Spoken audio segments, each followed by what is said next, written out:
Katropa, alam mo ba na ang DWDD 1134 kHz AFP Radio ay ang opisyal na radio station ng Sandatahang Lakas ng Pilipinas na binubuo ng Army, Navy at Air Force na siyang maghahatid sa inyo ng mga balita mula sa ating Armed Forces at iba pang impormasyon. Mga katropa, hanapin at ilike kami sa Facebook, Twitter at YouTube. DWDD AFP Radio, ang boses ng Kawal Pilipino.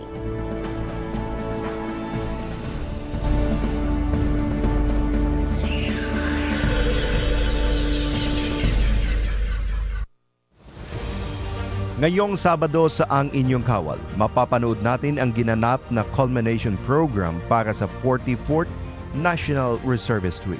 Tampok dito ang pagkilala sa kabayanihan at dedikasyon ng ating mga reservists sa paghahatid ng kanilang serbisyo. Matutunghayan din ang plano ng mga pinuno ng Departamento ng Depensa at Sandatahang Lakas para sa higit pang pagpapalawig ng voluntaryong serbisyo ng mga laang kawal. Lahat ng yan sa Ang Inyong Kawal, Sabado alas 8 ng gabi sa UNTV, your public service channel. Mga katropa, para lagi kang updated sa inyong Sandatahang Lakas ng Pilipinas, siguraduhin naka-like at follow ka sa AFP Radio DWDD Facebook page at nakatune in sa 1134 kHz AFP DWDD. Panoorin ang weekly documentary program ng AFP Radio na Ang Inyong Kawal, Sabado alas 8 ng gabi. Simulcast po ito sa Inyong Kawal Facebook at YouTube channel. And keep up the good work sa team. Ayan, Media and Civil Affairs Group, CRS-AFP, maraming salamat po sa inyo.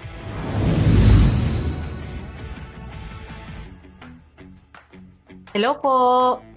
Good afternoon. Naririnig. Kayo ay nakatutok sa DWDD AFP Radio. Kami po ay kasapi ng KBP, Kapisanan ng mga Broadcaster ng Pilipinas. Ito ang DWDD 1134 kHz AM. Balita, impormasyon at musika. Ito ang DWDD AFP Radio. Boses ng Kawal Pilipino.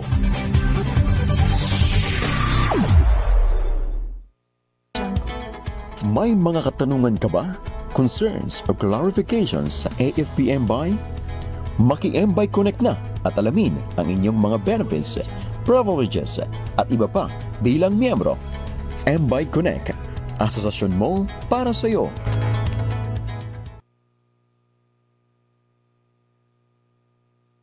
Alright, magandang hapon po sa ating mga katropang live na nanonood ngayon at syempre sa mga katropa din po nating nanonood sa ating talapihitan ng 1134 kHz AM. Kumusta naman po ang inyong mga Friday afternoon? So samahan niyo po ako sa isang oras na kwentuhan syempre sa isa na namang episode natin dito sa ating programang MBay Connect. Kumusta naman po ang inyong mga Friday afternoon, no? Sa mga kakain pa lamang po, sa mga naghahanda na po mamaya pauwi dahil weekend na po. Mag-ingat-ingat ho tayo, no? Maraming salamat din po sa ating mga katropang nanonood sa atin, sa ating Facebook Live. Mangyaring i-like and i-share po ninyo ang ating episode ngayon para mabahagian din sila ng napakagandang topic na mapag-uusapan natin ngayon sa ating programang ito. So bago ang lahat, batiin ko po muna ang ating mga kapitapitagang boss dito sa Civil Relations Service, Armed Forces of the Philippines, ang atin pong Commander, Major General Arvin Lagamon. Good afternoon, sir.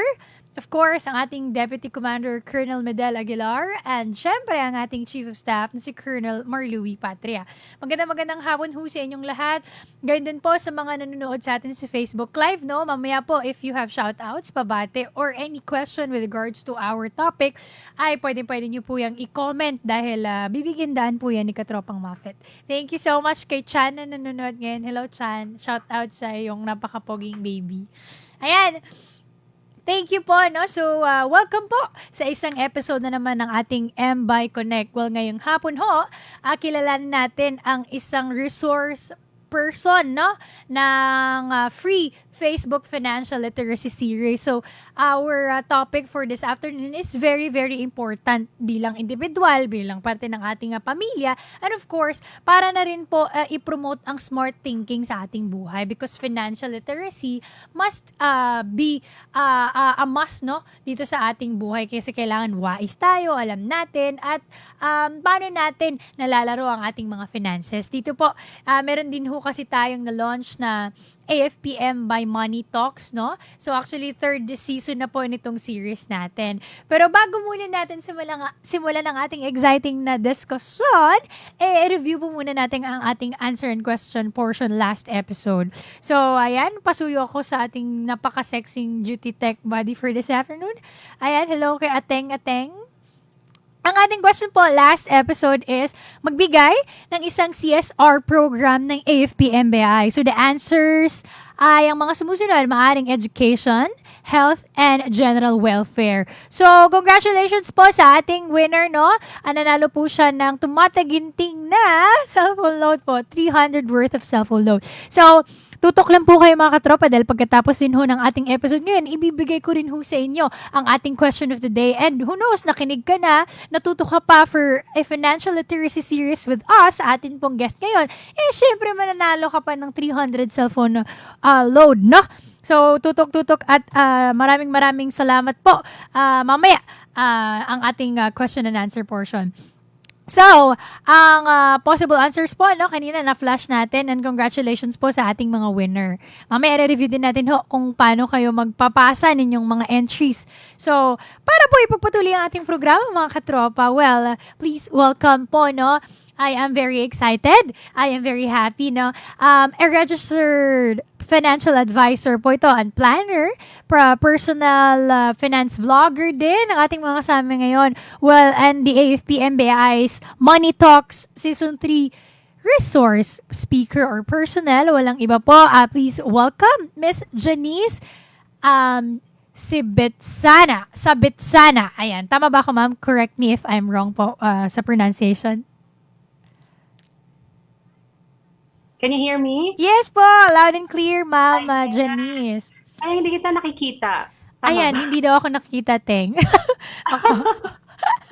Ayan, okay na po ba, ma'am? Afternoon. Good afternoon po. Welcome to the program, Ma'am Janice. So, bati-bati ho muna kayo sa ating mga katropang nanonood sa atin. Yeah, ayan, nakikita na kita tropang Muffet, right? Yes po. Hi, katropang Muffet. Hello po. Thank you again for having me today. Magandang hapon po sa ating lahat at sa mga nanonood ngayon at nakikinig. Yes, alright. Thank you, Ma'am Janice. No? Magandang hapon rin po. Bago po tayo pumunta sa ating discussion proper, so what I have mentioned earlier, ma'am, pag-uusapan natin ngayon, yung for me, ma'am, personally, ito ay dapat na mas pinagtutuon na ng pansin talaga ngayon, which is the financial literacy. And a very exciting topic, no? Would like to get to know you better muna, ma'am. So, medyo mag-one-on-one interview po muna tayo para itong, Boy Abunda. Ayan, mga ganyan. Getting to know muna tayo. Interview pa lang, pinot ako.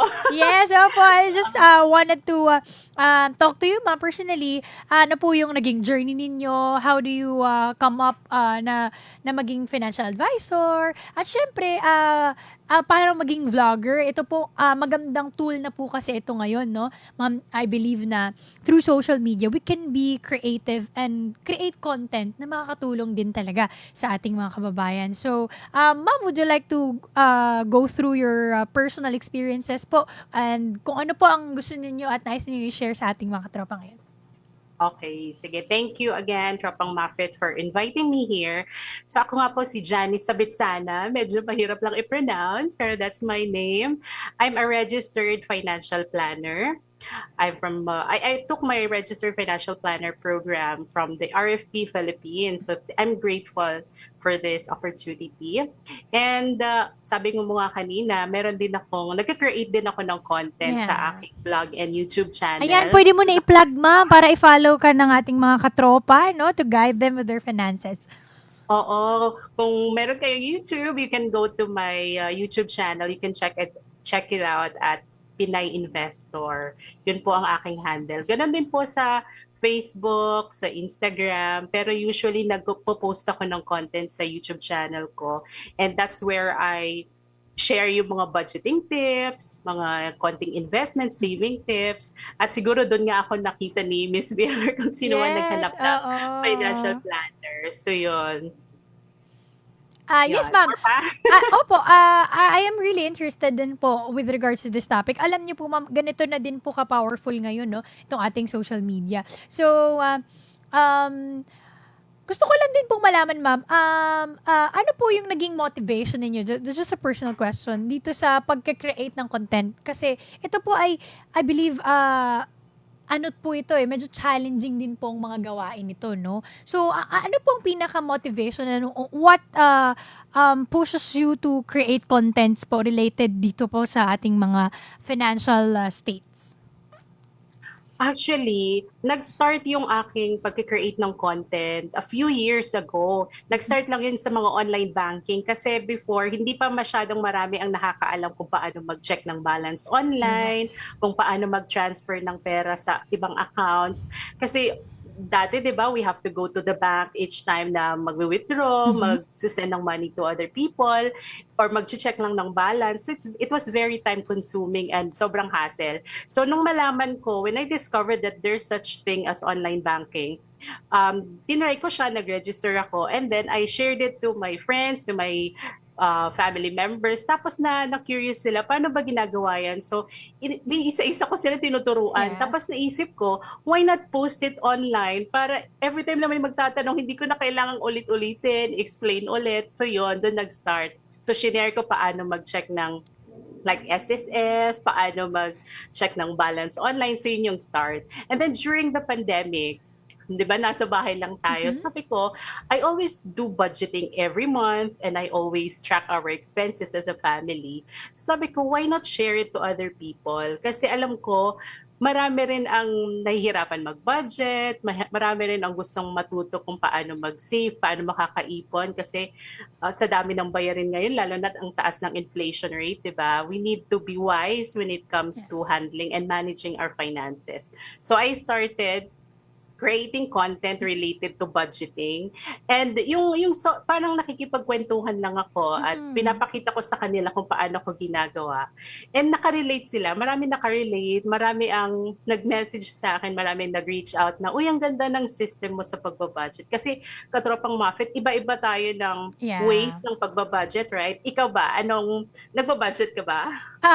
Single pa naman po ako ngayon, pero nagbabudget po ako. Yeah. Yes, What do you use? Like pen and paper, Excel? Kasi iba-iba po yan, di ba? Oo, iba-iba. Ako po, I am more of writing talaga. I am very traditional. Kahit, kasi siguro, Parehas tayo. oo, kasi siguro ma'am, I don't know, kasi nga siguro dahil hindi pa naman ka-comprehensive yung budget ko as a single person. So, madali ko siyang natatrack. I don't know, mas, kahit sa pag-aaral, mas pumapasok sa sistema ko pag isinusulat ko talaga siya. Parehas tayo. Actually, ako mahilig din ako mag-journal. Yung mag-journal tapos mag-budget using pen and paper. Kahit na ang dami ko nang nagawang spreadsheet, ang dami ko nang nagawang mga, parang marami ng mga apps ngayon, budgeting, savings apps. Iba pa rin pagka pen and paper. I don't know for you and I. Ganun, diba? Yeah. So, iba-iba. So, kung ikaw mas gusto mo ng Excel kasi marami ng formula, madali lang mag-compute. So, iba-iba yan. So, there I started yung pen and paper. Tinuturo ko paano mag-budget. Yun nga yung income, expenses. And then people said na ang ganda daw ng system ko kung paano ko i-manage, kung paano ko i-organize yung budget. So, doon nag-start. At na-motivate ako to create more. So yun na, minsan nagsisend sila sa akin, Miss Janice, pwede po bang tulungan niyo akong mag-budget? And what I did nung time na yon, ginagawan ko sila ng plan on how they can budget. Tapos pinopost ko doon sa YouTube. So ang daming nagtatanong na pwedeng sila rin ba? Pwede bang ganon?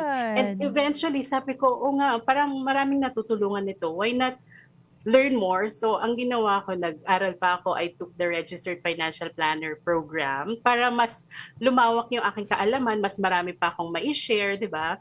Tapos yun nga, eventually nakapasa ng certification, and I was also privileged to have, or I'm also grateful to have been given the privilege to write for the Manila Times na. So ngayon, mas marami na yung na-reach ng aking mga articles, and mas marami ng, hopefully, natutulungan sa aking mga itinuturo about personal finance, budgeting, saving, investing. Ayan, that's very, very nice of you, Ma'am Janice, no? nabanggit niyo din po kanina na nagsusulat na po kayo sa Manila Times. Well, Manila Times, we have a very, very, very nice partnership with the Manila Times, no? Love na love po ng AFP Radio yung Manila Times. Hello po, shout out kay Ma'am Joanna of the operations, yung mga ka-best friends namin dyan. So, hindi lang po ninyo nababanggit, mga katropa, hindi lang nababanggit ni Ma'am, siya din po ay isang graduate ng education and psychology. So, how does this degree of you, ma'am, help you to come up? Meron ba yung advantage? Kaya ba more relatable ka kasi teacher ka? So, may concept na parang it's kind of you're teaching something lang sa mga estudyante mo. May ganito bang story dito, ma'am? Yeah, alam mo, bata pa lang ako, katropang Mafit. Gustong-gusto ko nang magturo. Ay, Without- happy ano pala, ma'am? Batiin lang natin ang happy ating... Teachers Yes, Day. Happy World Teachers Day po. Mabuhay po ang ating mga guro, no? Kundi po dahil sa inyo, wala ho tayong napakagandang mga profession ngayon. Either anong field yan. Sumasaludo at pinagbubunyi po namin ng inyong profesyon. Yes, Happy Teachers Day po sa lahat ng mga butihing guro. Yan, ikaw ba teacher, tropang Mafit, nagtuturo ka din in some way siguro sa mga pamangkin? Yes, sa opo. And dati, ma'am, I remember a post of mine from 4 years ago, no? Kasi, nung bata talaga ako, ma'am, dream ko talaga maging teacher. Pero, tayo, para Oo. no? Hindi, ma'am, napaka-specific ng dream ko sa pagiging teacher. I wanted to be a teacher sa mga preschool. Ayoko magturo. Ayoko magturo sa mga college, ayoko magturo sa mga high school, lalo na mga high school. Parang na-assess ko na in my high school days na gusto ko na-realize ko yun na grade 6 pa first year ako na I really wanted to be a teacher. I want to have my own school where I can teach little kids, no? Ang gusto ko nga lang ituro dati, maghugas ng kamay, mag-gardening, kasi probinsyana po ako. So, yes, po. Na-imagine ko na maganda yon. So, eventually, hindi siya nangyari. But, in my own little way, sa mga outreach program namin with the kids, I always want to involve myself naman in teaching them small things para kahit papano yung passion ko nung bata ako. Parang matuwa naman yung younger self ko na nagagawa ko pa din siya kahit papaano. Ay, ang ganda naman ng story mo. Halos para same story natin. Kasi ako din, mga elementary yata ako, iniipon ko yung mga bata dun sa neighborhood That's namin. Tapos tinuturuan ko sila. Meron pa nga ako yung lesson plan. Tapos yung attendance. Ganon din ang ginagawa ko. Pero hindi ako naging teacher ng preschool din and elementary. Pero eventually, nung nagtatrabaho na ako, sabi ko, I want to teach. I want to become a licensed teacher. Kaya habang nag-work, I took up in units sa education. So, nag-take ako and then I passed the licensure exam.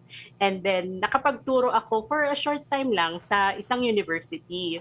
Yun. So, nagkaroon din ako ng chance sa aking childhood dream na maging teacher. Pero, if you go back to my, yung sa aking profile, I started sa workforce as a BPO, technical support representative. Kasi during that time, usong-uso yung call center, di ba? Yes, oo. So yun, kahit wala akong alam sa computer, sa mga troubleshooting na ganyan, eventually I learned through trainings na hone din yung pag-i-English. Kasi probinsyana ako, talagang halatang-halata yung pag-saya ko doon. So yun, na-hone naman. And then, after a few months, nagkaroon ako ng opportunity to teach. So, naging trainer din ako. So, nakapagturo din ako doon. And now, it's very useful for me kasi parang it has always been my passion to teach. At ngayon, kapag nag-share ako sa YouTube or sa mga speaking engagements or like this, mga talks like this or guestings, parang feeling ko nagti-teach pa rin ako, nagtuturo, nag-share ng insights, and I'm so privileged, I'm so grateful for that opportunity to share and hopefully to make an impact din sa iba. Well, surely did, ma'am. Magagawa natin yan pagkatapos ng episode ito. Nakita natin na mga katropa, talagang napakaraming full pack din ng credentials si Ma'am Janice into practice sa kanyang passion, no? Nabanggit natin na kanina. Marami ka din na discuss, ma'am, na mga series of exposure mo na talagang magagamit natin when it comes to helping people, no? So, wag na natin patagalin, ma'am, no? Ano po ba ang financial potential? Ano ba to, ma'am? Explain nyo sa amin. Ako, I'm really excited, no? Kasi personally, gusto ko din matuto dito sa ating episode. So, I will give you, ma'am, the floor to explain to us kung ano po ba itong financial potential. Okay. Actually, ang title nito was The Money Map nga, di ba? Kasi each of us has the potential naman talaga to achieve our financial goals or financial dream or iba tinatawag financial freedom or financial independence.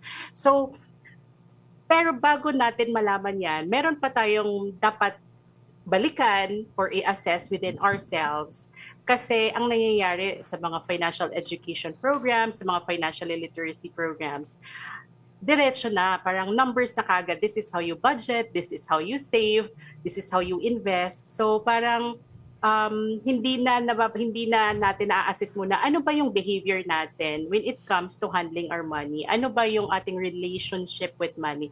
Sorry, medyo parang malalim pero iisa-isahin natin yan as we go along. Okay.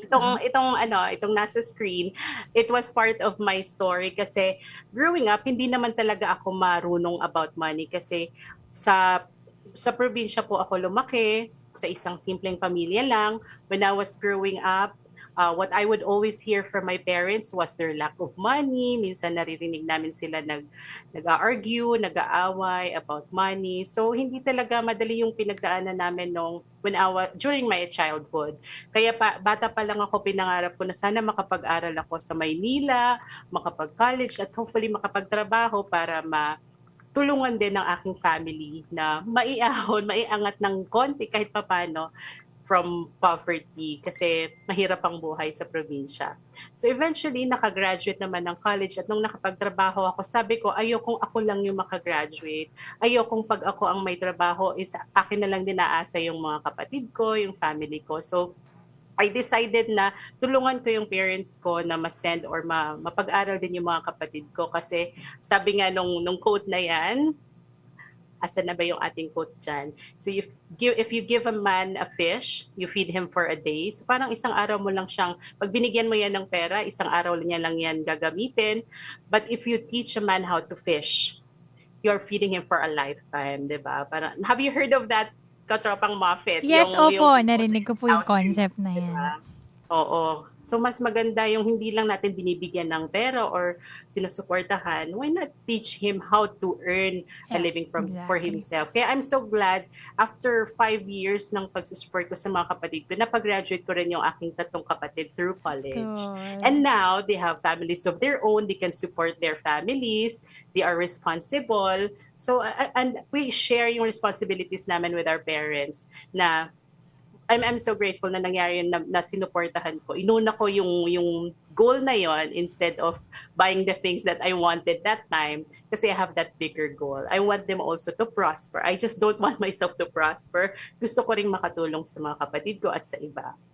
Yun, ito nga yung sinasabi dito na if you give a hungry man a fish, you feed him for a day.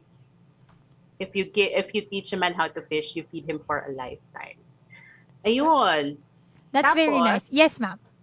Ano na ba yung sunod natin? So yun nga. So hindi naman talaga ako magaling agad. So lahat tayo may pinagdaanan, di ba? Pero sabi nga, hindi mo kasalanan kung pinanganak kang mahirap or kung ano man ang situation mo, di ba? Pero now that we know, we have the choice. Mayroon tayong pwedeng gawin para ma-improve ang ating finances, ma-improve yung ating financial situation, kung paano tayo makakatulong sa ating family. Yes. Alam niyo, ma'am, na yung concept of teaching the system, ito po talaga ang dapat na tinuturo natin at the early age ng ating mga kabataan, even in whatever topic or purpose man yun. Magandang ang sistema talaga yung ituro natin, no? Kasi it's very important, lalo na pagkadating sa sinasabi nating financial planning, no? Kasi kapag ang sistema at ang concept ang itinuro mo, magre-replicate na yung result dyan. Huwag tayong parang tingnan yung i-result niya agad. We have to go through the process talaga din para maintindihan natin kung ano ba talaga yung purpose din ng ginagawa natin. And in the long run, makikita natin na ito pala yun. Ito pala yung effect noon. Ito pala yung kailangan gawin. And that is very, very good. No? Magandang reminder po yun sa ating mga katropa. So, ako man personally agree ako dun sa sinabi ninyo about the different teachings, no? Kaya nga po siguro, kaya nga sa eskwela, tinuturuan talaga tayo kung ano yung proseso. Hindi binibigay sa atin yung result. Hindi tayo tinrain na kuhain yung mga magagandang bagay lang because na isang Agad-agad. yes, agad-agad dahil tinuturo talaga sa atin yung paraan para malaman natin at the same time maintindihan natin. What else, Ma'am Janice po ba, Ma'am, or Janice? How do Janice, na lang. alright. Share ko lang din, Miss Muffet, katropang Muffet, kasi the other day, I was also in another event naman, financial literacy program for kids. So we're in partnership with DepEd and with other companies. So ang kanilang programa naman is they wanted to teach children. So from a young age, it's very important na natuturuan na din natin sila on how they can manage their finances para pag laki nila, when they have their own jobs, alam na nila, marunong na sila kung paano maghawak ng pera. Hindi nila iisipin na, it's a windfall. First sweldo, I'll buy my dream shoes or ililibre ko lahat ng mga kaibigan ko, ililibre ko lahat ng kapamilya ko. Wala namang masama doon. But at least they already know, they already have a plan for their money. Meron na silang spending plan. Other people don't want to call it budget kasi parang negative daw yung connotation or parang natatakot na tayo pagdating sa budget. Pero okay lang naman yan kasi ang budget, basically, it's spending plan. You're making a plan for your money. You want your money to go to the right places kung saan mo dapat siya gagastusin. So, there should be an allocation for your expenses, mga bills, yung mga wants and needs, sinasali din natin yan dyan.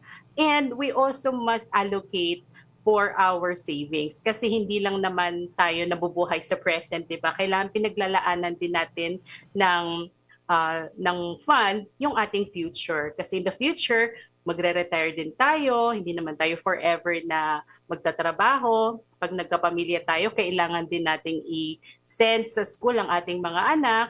And we have other goals. Kaya it's very important that we know how to manage our money. Sabi nga ni Robert Kiyosaki sa Rich Dad, Poor Dad na book. Nabasa mo na ba yun? Hindi pa, pero I have a book po. Bumili po ako ng book na yan. Uy, basahin mo yan. Napakaganda niyan. Marami kang matututunan. Opo. Isa sa sinabi niya doon is, because children are not taught financial education in school, marami sa mga mag-aaral, marami sa mga estudyante, they pursue their profession successfully. So nagiging successful naman sila, mga employees, mga managers, supervisors, CEOs, or kung anumang field ang pinursue nila. So they're successful in that. However, later in life, they find themselves struggling financially. Yes. So kahit na gaano pa kalaki yung sweldo nila, hindi nila na-manage ng maayos. And why is that? According to Robert Kiyosaki, what was missing is not how to earn money, kasi they can do that, they can earn money through their jobs. So ang missing daw was on how to manage money, not how to earn money, but how to manage their money. And that's what he calls financial aptitude, na dapat alam din natin or dapat maturuan din natin ng ating mga bata. At hopefully yung mga nakikinig ngayon ay magkaroon din ng idea or ginagawa na nila kung paano i-manage ang kanilang finances, ang kanilang budget. So, yun. Dapat may budget tayo. Dapat may naitatabi tayo for the future and for our financial goals. Dapat we also allow our money to grow. Hindi lang tayo nag-work for money. We also let our money work for us, and that's through investing na later or in the future na mga yung sa series natin, we have allotted a topic for or related to investing. So that's when we're going to delve into investing. Pero yun nga, so it's like putting our money in a vehicle na mag-grow siya for us para in the future, lumalaki din siya. Ayan. Yes, ma'am. Tama po yun, no? Ma'am, you have here some beliefs, no? Na naririnig natin hindi na bago sa ating paniniwala. Magandang interaction po ito with our mga katropa online, no? So, go through natin tong mga beliefs na to, ma'am, and assess natin kung ano ba dito. I-debunk mo, ma'am, kung tama ba yung mindset na ganito, how do we deal with that? Kasi, as I go through the slides, no, parang okay ako dyan, pero sa perspective ng isang may kaalaman sa financial literacy, ano ba ang dapat? How do we take these beliefs, no? So, unahin na natin to. Ano ba tong unang belief na to, Teng? Pakita nga kami ng slide 11 to 15. Medyo marami may itong mga beliefs na ito. Oo nga, hindi. Ayan. Ayan. Actually, marami yan. Sige, I'll also try to pull up that Sige, ma'am. file. Ikaw na lang magtanong sa akin, ma'am. Tapos sasagutin ko. sige. Ayan. Yun. So, una pala, before we teach or before we learn about yung mga numbers na, yung facts, numbers, knowing your budget, knowing your income and expenses, the first thing is to check muna ano ba ang purpose ng money, ano ba ang meaning ng money para sa'yo. Because how we handle our money na, kung paano natin hinahandle ang money, it could be shaped by our beliefs, kung ano yung naririnig natin sa nung childhood natin. Like ito, ano ba yung sabi dito? Hindi pinupulot ang pera. Naririnig mo ba yan? Oo, naririnig ko po. Naririnig, may localized po nga po yan sa amin sa amin sa Cotabato. Sa Ilongga po kasi ako. So parang okay. hindi pinapala at pinipiko yung pera. Pero may pagsalita siya na medyo justify sa pagka Ilonggo term. Pero yun yung laging sinasabi ng lola ko na hindi na pinapala o pinipiko. Yun, so ganon lagi yung ano. So, dati, napakaliteral kong intindihin yun. Ano bang ibig sabihin niya nun? Oo, totoo. Kasi parang, parang lagi niya sinasabi. Pero sa golong sa buhay, I never ask her kung ano yun. So, parang nag-gets ko na lang siya. Na what she's trying to say is na... Have to work hard for it. Yes. Yeah, hindi lang pinupulot ang pera, hindi lang yan biglang nag-a-appear kasi minsan like tayo nung mga bata pa tayo, gusto natin ng mga bagay na like toys or bagong damit. Tapos pag nanghihingi tayo sa parents natin, sasabihin hindi pinupulot ang pera, anak. So yung pala yung ibig sabihin nun. Now we know, right? Yes. Na adults na tayo ngayon, yung pala yung ibig sabihin. Pero yun yung mga beliefs, yung mga sayings na naririnig natin. Ano pa ba? Meron pa yung wala akong swerte sa pera. Oo, may mga gano'n. Lalo na yung mga nag-invest, nag-try ng business, tapos hindi nag-work out, hindi naging successful.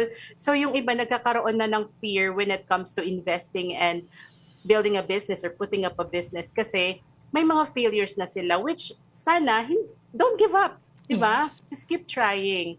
Tapos meron pa, hindi ako ATM machine. Oo. Sino po dyan? Sino hindi ako ATM machine? Mga ATM machine. Yung parang ang daming humihingi sa atin, diba? Yung mga mag-anak, lalo na sa probinsya, may ganong ano na kapag personal question, Ma'am Janice.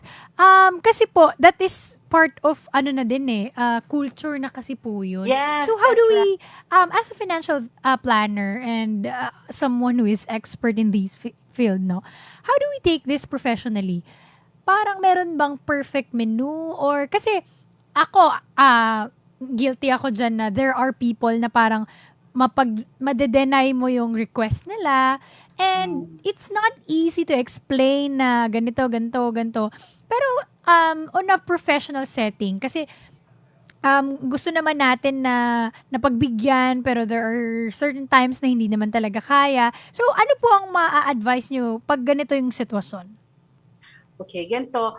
Sa akin ang may advice ko, first of all, assess your personal finances. Ikaw, alam mo dapat sa sarili mo, magkano ba ang income mo, magkano yung expenses mo, and kung alam mong may mga umaasa or humihingi sa'yo, why not try putting a line item there, include a line item there for giving. Let's say 5% of your income will go to giving. So it could be for your family or for family support. It could be for people na randomly na nanghihingi sa'yo para hindi ka parang short budget kapag may nangihingi kasi ibabawas mo yun doon sa ibang nasa budget mo, right? So paglaanan natin, bigyan natin ng percentage kung gusto naman din nating nakakapagbigay. Pero kung hindi kaya, talk to that person, be honest. Sabihin mo, Yes. short talaga ang budget, meron ka ring pinagagamitan, pero ikaw naman, kung alam mong may extra ka and you want to give, you want to share your blessings, why not? Pero dapat may limit lang din. Alam mo kung hanggang saan, hanggang magkano lang ang kaya mong ibigay. Tama yun, no? You draw the line within your limitations sa kahit anong bagay naman ho. And siguro, dun sa part din, and vice versa na lang din po yan. Siguro dun sa mga hindi mapapagbigyan, we have to take it, positively na the attempt na manghiram is andoon, pero we must not think of it na parang sasama yung loob natin. Kasi after all, mas maganda pa rin na ma-maintain natin yung magandang relationship kahit na mga nade-deny tayo ng mga favors or request natin. So, thank you, ma'am, for answering that. Maganda yun, magandang ina-assess. Check yourself talaga muna. Minsan kasi, mahirap naman magyabang. Minsan kasi, di bale nang maubos yung yaman, wag lang daw yung yabang. That's a bad mindset, no? It's a bad mindset. And magandang i-connect yan sa isa pang culture natin na nakasanayan, yung utang na loob. Yes, Sometimes oo. it's hard for Paano us ba babayaran ng utang na loob, Ma'am Janice? Alam mo ba, sabi ko doon sa first talk ko doon during the 58th anniversary. Oy, happy anniversary pala sa MBI, 58 years Yan, na. of course. And sabi ko doon, alam mo ba ang utang na loob, yung debt of gratitude, ito yung klase ng utang na hindi mo mapupuli paid. Kaya Tama ba? nga, ang hirap. Ang Oo, katropang paano ba? Muffet. Paano Gaano ba? pa daw kadami ng binigay mo na pera or tulong, hindi daw yan talaga mapupuli paid kasi forever mo na yan na dadalhin. Pero Yes. again, you have to assess. You have to tell them personally, sabihin mo yung current financial situation mo, kung kaya mo pa bang makatulong or how much lang yung kaya mong itulong. We are grateful naman. We're not saying na hindi tayo grateful dahil natulungan, like ako siguro, or marami sa atin na pinag-aral ng mga tita or tito na tulungan ng ibang tao. So, because this is part of our culture, we call it debt of gratitude or utang na loob. Oo. And pag tayo naman ang naging successful or nagkaroon ng trabaho, parang feeling natin we're obligated to give back or pag-aralin din yung mga anak ng mga tita na nagpaaral sa atin. Kaya lang minsan, hindi naman na talaga natin afford, lalo na kung meron na tayong sariling pamilya, meron na rin tayong mga expenses, di ba? Marami rin tayong bills na binabayaran. So, kailangan din natin silang kausapin in a nice way na ganito lang, in as much as I wanted to help, hanggang dito lang ang kaya ko. But I appreciate and I'm grateful sa lahat ng naitulong nyo sa akin. Yes. Oo, So, di ba, unawa din natin sa kanila. Yes, good. That's true po, no? Ako naman, siguro, kasi we are now moving into a fast-paced, life situation eh. Hindi na tayo, nagsishift na talaga yung pamumuhay natin, yung pag-iisip natin. So, I'm pretty sure, ma'am, na dadating na din talaga yung time na tayo na rin mismong makaka-realize na when we do something na pagtulong, kamag-anak man yan, sa kahit anong bagay man yan, alam ko, sa pag-adapt natin sa culture natin na unti-unti na rin, we want to do helping na help talaga. Na hindi siya parang sort of an investment na may nante kang kapalit. Yes, kasi as I observe younger generation din na ngayon, na if they really want this to happen or sigurado sila sa desisyon nila, pinanindigan na nila yun. So, we are praying din na sana, kasi naman yun eh, that's kind of maturity naman din eh. Kasi feelings mo naman yun, choice mo yun. So, magandang pag tumulong ka, tulong mo yun dahil yun yung dikta ng puso mo. Not because you are expecting something in return. Tama. Yes, You're opo. right. I agree ako dyan. Kasi sabi nga, di ba, parang when you give, do it cheerfully. Hindi yung may kasamang guilt or may kasamang galit or parang you're expecting something in return. Kaya nga, related din yan sa pagpapautang. So, kung magpapautang ka, make sure na yung kaya mong just lend the money that you can afford to lose. Wag yung Yes, lahat-lahat. oo. Kasi paano kung hindi niya na nabayaran? Bayaran. Ang nagiging naapektuhan yung friendship, Tama yun po. yung samahan, yung family, di ba? Yung dati, okay pa yung relationship nyo, ngayon sinisin ka lang o binablock ka na, hindi, parang Oo. nasisira yung relationships Yes. ng dahil lang sa finances, which is happening talaga, di ba? That is so Ano pa, sad may din. naalala pa ako, katropang Muppet. Yes po. Yung isa rin sa mga beliefs na sinasabi na iba, yung sa pagdating sa insurance, kasi MBI is Mm-mm. offering lots of, yung sa insurance and Yes. other products. Mm-mm. Yung iba sinasabi, di ko naman yan magagamit kasi Tama. Oo, ma'am. I-debunk mo nga yung idea nila na yun, ma'am. oo, hindi naman yan magagamit. Well, tama, kasi actually ang life insurance particularly, hindi talaga yun para sa'yo. Para yan sa mga Mm-mm. mahal mo Mo sa sa buhay, sa buhay. mo, lalo na yung umaasa pa sa'yo. Yung mga, kung ikaw ay breadwinner, it's very important talaga na meron kang life insurance kasi we don't know what's gonna happen. What if something happens? Ayaw man natin, di ba, knock on wood, ayaw man natin, pero things happen. Halimbawa, biglang nagkasakit or yun nga, 'di ba lalo na sa inyo sa armed Yes. forces at sa uniform services na medyo high risk in terms of yung sa inyong duties. So, kapag meron kang life insurance, o 'di ba, bukod sa no amount of money can replace yung presence mo sa family. When you have life insurance, naiibsan kahit papano yung alalahanin in terms of finances, 'di ba? Kasi ang nakakalungkot, yung ibang families, pag nawala ang breadwinner, bukod sa nag-grieve sila emotionally, sobrang nakakalungkot, nagkakaproblema pa sila because ang daming naiwan ng bayarin, paano na yung pag-aaral ng mga anak, Mm-mm. paano na yung daily expenses. So, let's consider that. And buti na lang, si MBI, si AFP MBI, meron silang ino-offer and I think lahat po yata ng members ng uniform services ay merong insurance. So, napakaganda. Yes. That's true, no? Kaya sabi nga din po namin every now and then na we must take advantage din talaga dito sa ating organization, sa ating asosasyon, no? Na MBI Connect. Kasi napakaganda po ng ino-offer nila. Kasi yun nga din yung iniisip ko na what's the best thing that you can give to your loved ones when you wala ka na sa mundong ibabaw na to. Kasi hindi naman natin sinasabing pinaghahandaan natin, parang ina-anticipate natin. Well, Oo. doon talaga tayo pupunta. And alam na, parang it's a nice thing na ikaw ay kampante Yes. dahil may mga inihanda ka. And insurance is something na pwedeng paghandaan, pwedeng pagplanuhan, na kahit na andun yung guilt-free ka of thinking na kahit at least naman papano meron silang makukuha, they can start na hindi naman from zero talaga. Tama yan.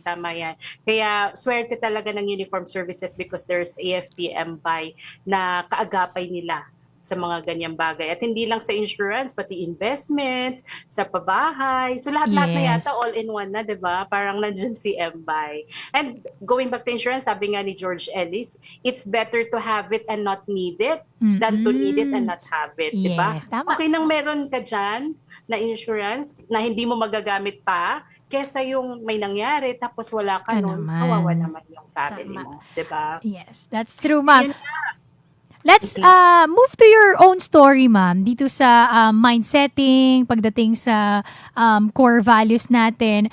What can you share to our katropas here watching online? Dito sa inyong, sa sarili mong story, ma'am. How do you adjust or cope? Paano mo na gagawa yung tamang mindset, tamang values? Kasi I believe, ma'am, napapractice ito eh. This is something na tama. pwedeng matutunan. Oo. Before tayo dyan, ano ko lang. So, basically, yung pinag-uusapan natin kanina, we're talking about kung paano ba yung relationship natin with our money, kung paano ba Yeah. natin ito ginagastos, how we spend our money, how we save, how we invest. Lahat ng ito, apektado or are shaped from our beliefs, yung ating pinaniniwalaan ng mga bata pa tayo, yung how we were brought up by our parents, yung naririnig natin sa community, kasama na rin yung culture, like what you said kanina, may mga bahala na culture, yung pakikisama, yung ayaw nila ng insurance. So, that's what, yun yung mga nag-shape sa behavior natin ngayon, sa money natin. And hindi naman natin kasalanan kasi ganun lang naman talaga ang nakalakhan natin. Pero we can do something about it, like what you were asking kanina. we can do something about it. So first, assess, ano ba yung behavior mo ngayon? Paano ba mo ba hinahandle? Ikaw ba ay mayroong mindset yung sa instant gratification na gusto mo pagka mayroon kang gusto, bibilhin mo na kagad kasi yan, deserve ko to. Oo. Pinaghirapan ko to, ang hirap ng project na ginawa ko, so I deserve this. Bibili ako ng, magsha-shopping ako. And then sabihin ng iba, YOLO, you only live once. So Oo. bilhin mo na yung mga gusto mo, travel ka na ngayon. And you also have you're afraid of this FOMO, yung fear of missing out. Ayaw mong hindi ka kasali sa group, lahat na meron ng bagong iPhone or bagong gadget, ikaw na lang wala. So, may mga ganyan tayong behavior. And hindi naman natin talaga kailangang makisama ka agad or makiuso kung hindi kaya. So first of all, you have to check, kaya mo ba? Afford mo ba? How does your current finances look like? Meron bang portion sa budget mo na pwede mong ilaan for your wants? Yeah. Kasi dapat inuuna muna natin talaga yung ating needs over our wants. Tama Wala yan. pong problema kung gusto mong bumili ng bagong sapatos. It's okay. You deserve it. Yeah, you deserve it. But you have to know your limits. You have to know your budget. Magkano ang budget mo for that? Kasi kapag hindi natin chinecheck yung ating finances, hindi natin binabudget, most likely nag-overspend. Most of the time nag-overspend tayo, tapos hindi natin namamalayan, meron na tayong mga credit card debts, Oo. hindi na natin ma-control yung ating spending, mas malaki na yung expenses natin kaysa sa ating income, at yun yung nagiging problema. So, kailangan aware tayo. And secondly, ano pa ba yung sinasabi, makita mo lang na 50% yung, diba, sa mga online shopping, very ano yan, like mga 10-10, malapit na. So, ikaw ba, katropang Mafit, meron ka bang bibilhin ngayong 10-10? Wala po eh. Ano po ako eh, I don't know if it's a nice practice, pero for me, nag-take advantage po talaga ako dun sa bagay na mas malaki yung masisave ko. Oo, And tama naman yan. malaki There's nothing wrong with that, yung online shopping or kahit saan ka mag-shopping. Pero there's a better way of doing that. Yan, itaon mo, itime mo na 10-10 para save ka, di ba, makalibre ma'am? ng konti, ay maka-discount ng konti, di ba? Free shipping, tapos yung iba may mga vouchers pa yan, Yes. di ba? So be wise when it comes to handling your money. And ano pa ba, here I'm looking at the is the slides natin. And there are, parang iba yung ating behavior sa behavior ng ibang tao. So let us not compare na ganito ako mag-manage, tapos ito yung kaibigan mo, ganito siya mag-manage. Again, we came from different background, iba-iba yung pinanggalingan natin, iba-iba yung parents na nagpalaki sa atin, yung environment. So we have our own way of managing our finances. And yun nga, siguro yung tinatanong mo kanina, my childhood, before we were not encouraged, we were not allowed to take part pagka may mga conversations about money. So for some people, maybe naririnig niya, nag-aaway yung parents niya about money parati nung bata siya. So maybe his or her mindset now is ayoko ng pera kasi pinag-aawayan niya, nagiging source of stress or nagkukos yan ng fights. So yung mga beliefs natin, yung childhood memory natin, we have to revisit.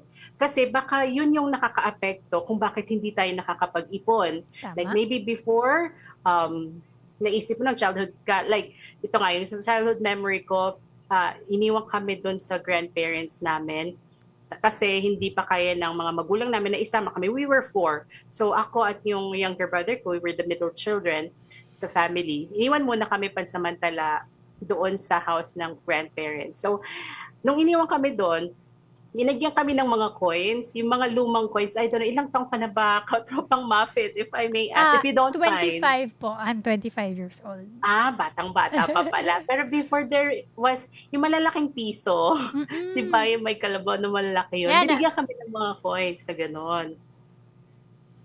Yeah. Yes You po. were saying? Yeah, well, yes po. Go on po. Oh, yan, yun nga.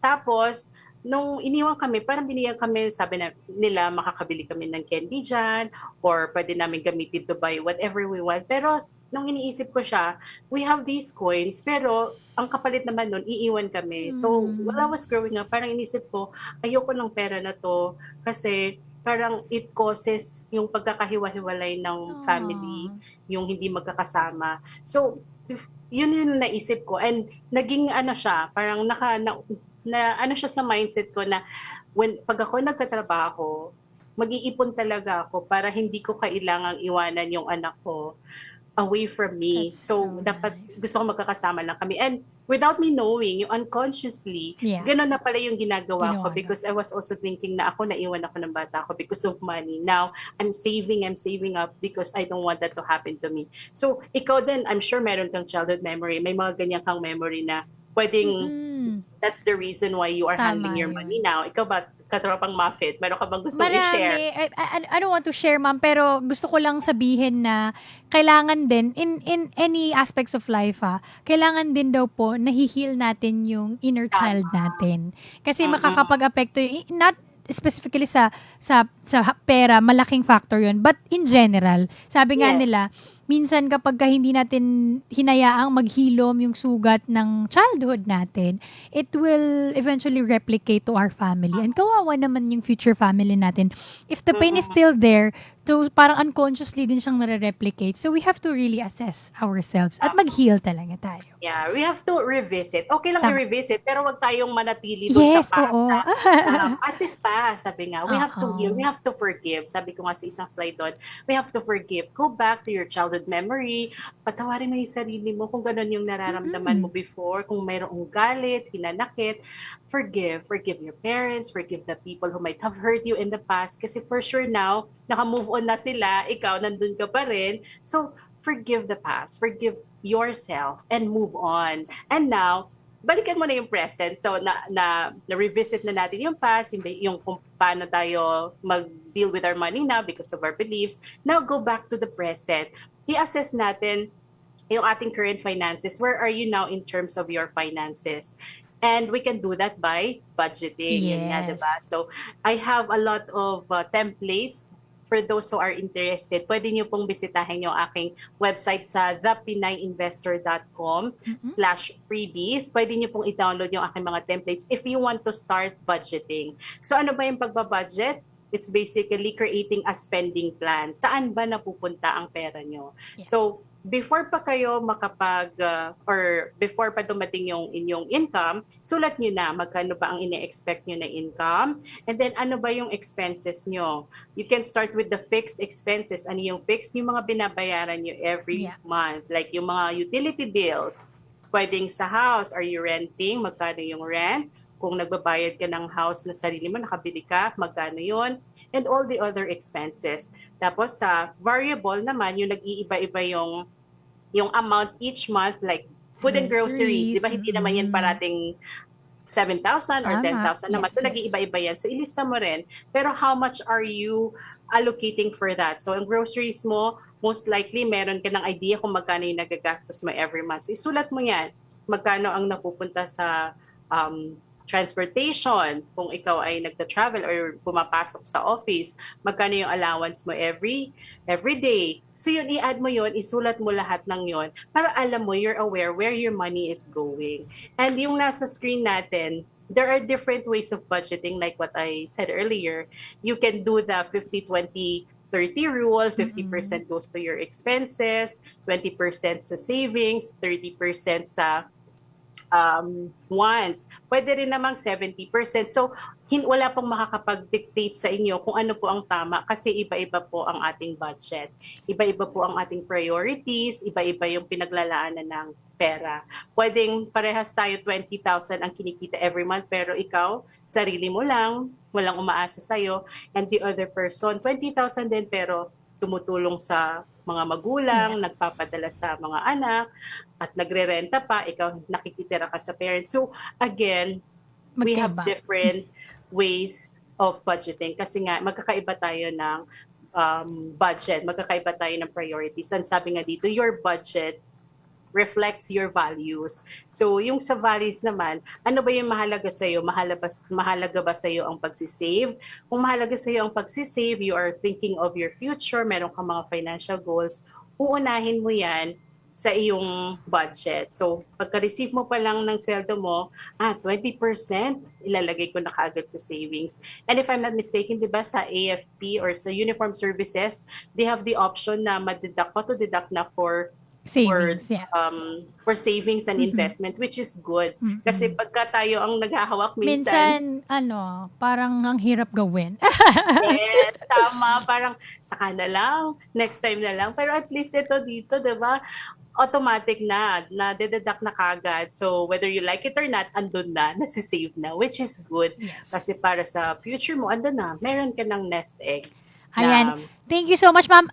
Ma'am, actually, we're quite running out of time. So, bigyan ko kayo, ma'am, at least 2 minutes just to give us the goals, the setting, paano ba, or your pinaka-powerful na message na to share with us bago po natin ibahagi sa ating mga tropa ang ating question of the day. So, go, Ma'am Janice. Okay, yan. So, unang-una, alamin natin kung ano yung core values natin. Alamin natin ano ba yung money para sa'yo. Negative ba yung pag sinasabi mo bang pera? Do you think it's a source of stress? Or nakakapagpa-happy ba to sa'yo? So, kapag puro negative ang naiisip mo about money, like, ano ba to? Puro na lang utang, puro na lang tayong, parang dumaan lang sa mga palad ko yung pera. Yes. So kapag mga ganong negative yung mindset natin about money, what we can do is, we can rewire our brain with positive affirmations. Try po natin yung mga affirmations na I am grateful for the money I have. I am an excellent money manager. Money comes to me in expected and unexpected ways. Hindi yung ginagalit natin yung pera, parang lalo lang yan lalayo. Yes. So let us be more positive when it comes to handling our money. And let us not forget that we are not the owners of our finances. Kung ano man ang meron tayo, we are just the managers. Ipinagkatiwala lang sa atin yan, and our responsibility is to use it wisely, not just for ourselves, but dapat meron din tayong purpose na to share it with others, di ba? Not just to prosper yourself, but to prosper others, na makatulong sa iba. Paano ka ba makaka-contribute sa ibang tao, sa causes ng church or sa community? And syempre, iniisip na natin yung ating future kasi tatanda rin tayo, hindi naman tayo forever na magtatrabaho. So when the time comes na magre-retire ka na, dapat meron tayong hopefully enough funds to sustain us until the end, 'di ba? Yung hindi na lang tayo aasa parati sa mga anak natin kasi yung mga anak natin magkakapamilya din yan, magkakaroon din yan ng mga priorities. So dapat pinaghahandaan din natin ang ating retirement. And bukod doon, let us not also forget that your net worth, while we are talking all about saving and all that, let us not forget that your net worth does not define your self-worth, okay? Money is important, but money is not everything. It's just a tool that can help us, that enables us to lead a happy and fulfilling life. So gamitin natin yan as a tool lang, hindi yung ginodiyos natin ng pera. Tama! Well, thank you so much, Ma'am Janice, for discussing kung paano po makaka-apekto ang pag-handle ng ating mga money at syempre ang mindset natin. Alam mo, it all starts there talaga. Thinking and kung paano mo i-assess din ang sarili mo. So as usual, Ma'am Janice, no, we make this quick, no? May question po tayo sa dulo ng ating programa. So review lang po muna natin kung paano sagutin. So may QR code po dyan sa inyong screens. Pwede nyo pong i-scan yan. At syempre, paki-fill upan po ang ating Google form na nasa screen ninyo. Isulat niyo po ang inyong mga kasagutan, ang mga hinihinging detalye, at ilagay niyo po ang inyong sagot at huwag kalimutang i-click yung submit para sigurado makapasok po ang inyong mga kasagutan. Now, so ang ating question of the day is, kompletuhin ang sumusunod.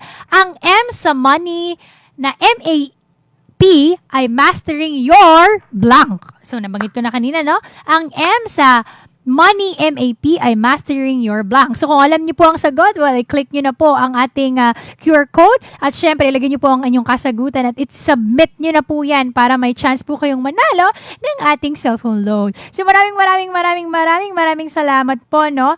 Ma'am Janice, I am very, very happy. Marami po ako natutunan. So, ma'am, just a parting message, baka may gusto po kayong pasalamatan at i-shoutout ngayon online, maaari niyo po gawin. Yeah, first of all, thank you Katropang Mafit. Napakaganda ng kwentuhan natin. Yes. Nakarelate tayo sa ating mga previous experiences.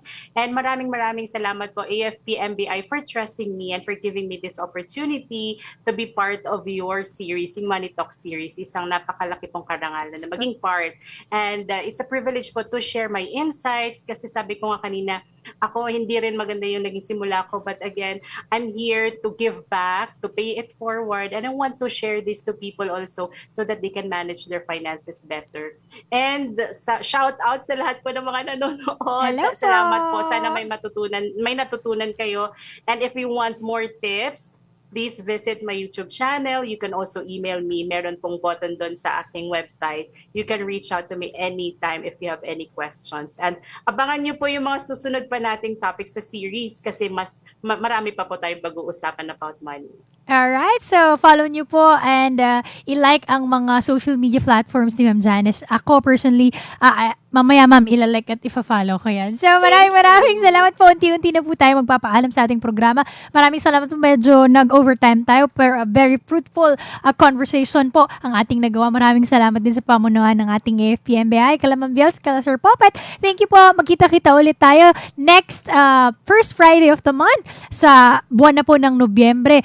Maraming salamat po sa pagsuporta ng inyong mga programa dito sa Armed Forces Radio. Susunod na po ang programa ng Mami Tina. Mami Tina, okay na po ang inyong mga certificate. Ipapadala ko na lang po siguro by Monday. So this has been your Katropang Mafet sa programang MBI Connect. Thank you.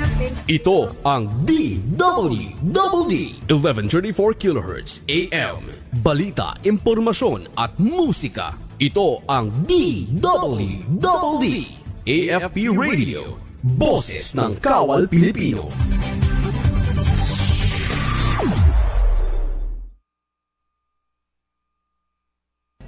Mga katropa, alam mo ba na ang DWDD 1134 kHz AFP Radio ay ang opisyal na radio station ng Sandatahang Lakas ng Pilipinas na binubuo ng Army, Navy at Air Force na siyang maghahatid sa inyo ng mga balita mula sa ating Armed Forces at iba pang impormasyon.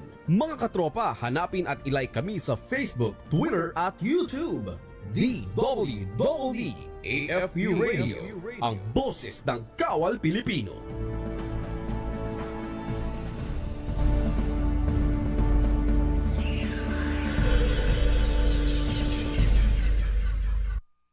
Kayo ay nakatutok sa DWDD AFP Radio. Kami po ay kasapi ng KBP, Kapisanan ng mga Broadcaster ng Pilipinas. Mabuhay and good day everyone. This is Simo to Christy. So, see you. Samahan niyo kaming kilalangin ang Bahat Public Service Channel. Balita, impormasyon at musika. Ito ang DWDD AFP Radio. Boses ng Kawal Pilipino.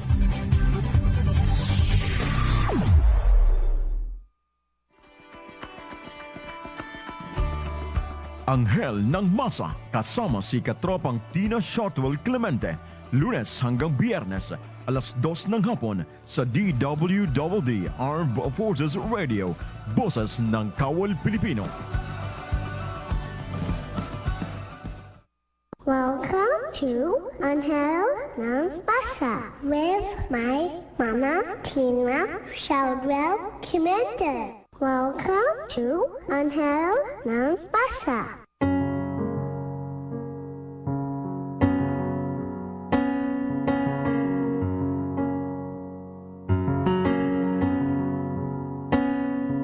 Ang pagtulong sa kapwa, kailan may walang kapalit.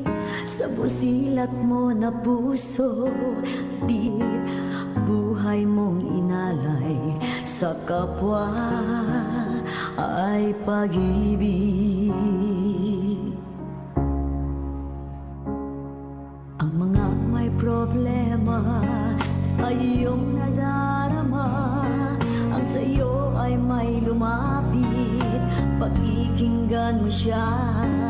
Sa bawat dumating na pagsubok, may pag-asa. Anghel ng Masa, dulo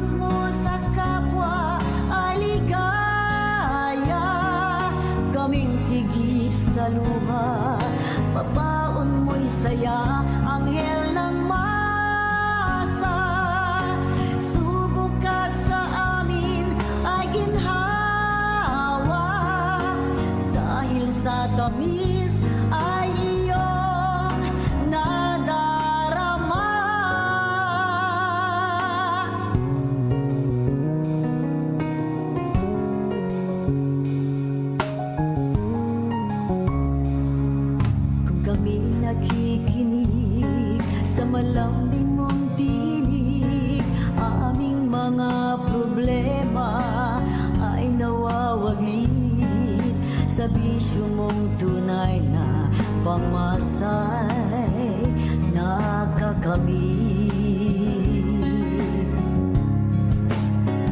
Anghel ng masa, dulot mo sa kapwa ay ligaya.